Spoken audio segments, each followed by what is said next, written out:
So you inherited a home, or you're an executor, executrix, or admin of an estate, and you want to know if you can sell it. Stick around and find out.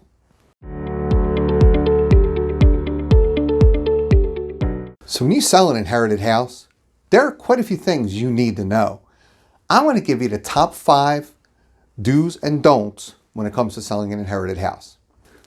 Hi, I'm Bill Leaves, and I've been selling estate homes for a very long time.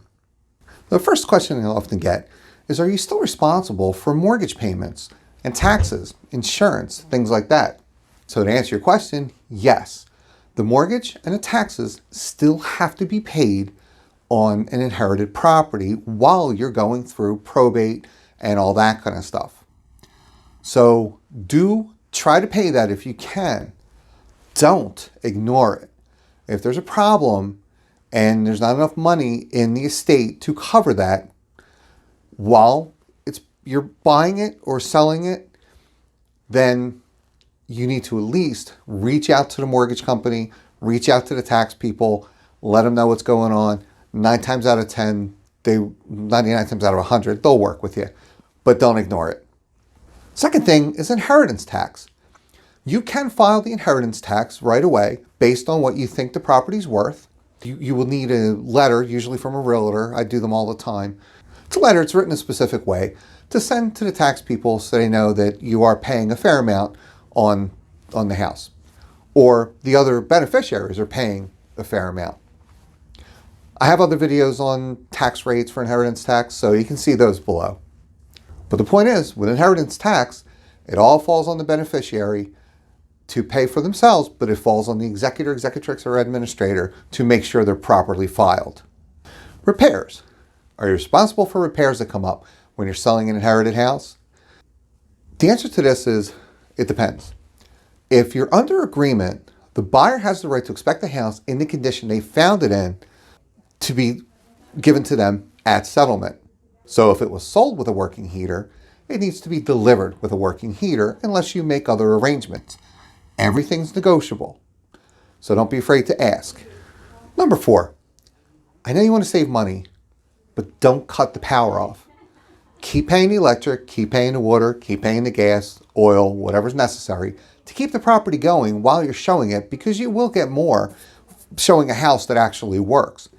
When you get a buyer, that buyer's probably going to want to do a home inspection. Unless the house is in such a case you're going to sell it to an investor, they'll usually take it as is. But the regular buyer with the home inspection and appraisal will pay a premium.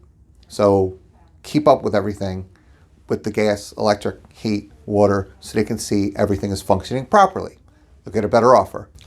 The last thing is, sell for fair market value. When you inherit a property and you want to sell it, everybody comes out of the woodwork. When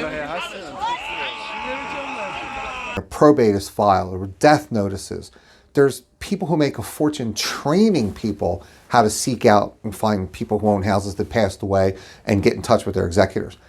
If you've been doing this for a little while, I'm sure you found all kinds of different letters in your mail and postcards and we're sorry and this. Here's the thing. You can sell to whoever you want to, but when it comes to being responsible to beneficiaries, or it comes to being responsible for inheritance tax, you should get fair market value to avoid problems coming back on you. Now, the subject comes up of wholesalers. You got to be careful with this in the state of Pennsylvania, especially. In Pennsylvania, there is transfer tax to be paid on the market value of a home when ownership interest is transferred. Now, what does that mean? Okay, simply put, if you and I enter into an agreement and I say, okay, well, I'm going to buy your house, but I'm going to make this contract assignable, meaning I can find another buyer and assign the contract. With wholesalers is that when they're buying a property from you, they're accepting ownership interest in the property, and in the state of Pennsylvania, that's taxable for transfer tax. Philly, it's 2.1 something percent. Bucks County, it's 1% for each side.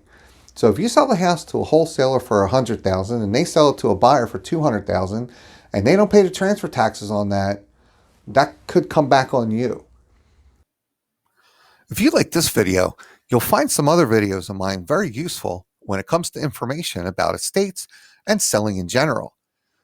Thanks again for watching.